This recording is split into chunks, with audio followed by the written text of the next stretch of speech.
I'll be reading Psalms 91, 1 through 6.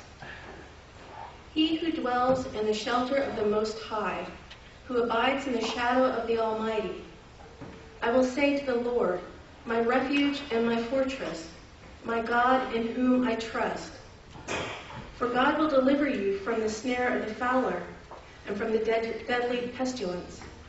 God will cover you with God's pinions, and under God's wings you will find refuge. God's faithfulness is a shield and buckler. You will not fear the terror of the night, nor the arrow that flies by day, nor the pestilence that strikes in darkness, nor the destruction that wastes at noonday.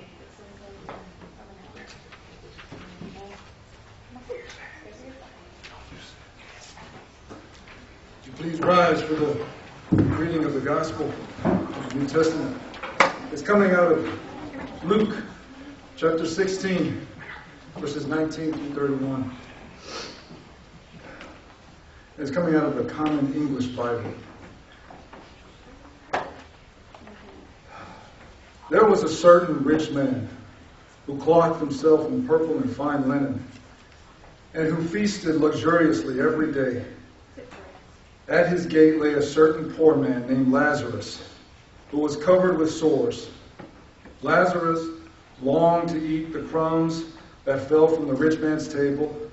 Instead, dogs would come and lick his sores. The poor man died and was carried by angels to Abraham's side. The rich man also died and was buried.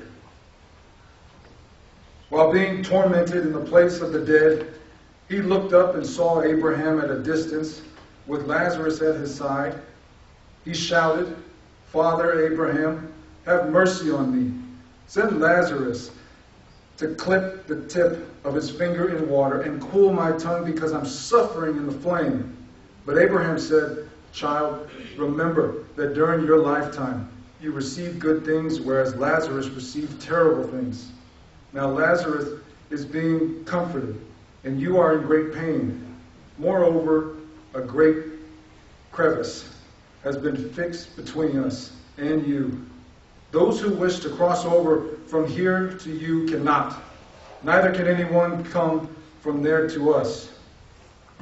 The rich man said, "Then I beg you, Father, send Lazarus to my father's house.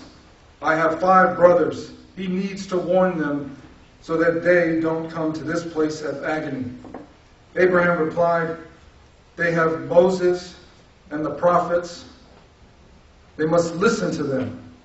The rich man said, "No, Father, Abraham, but if someone from the dead goes to them, they will change their hearts and lives." Abraham said, "If they don't listen to Moses and the prophets, then neither will be persuaded if someone rises from the dead." Sorry.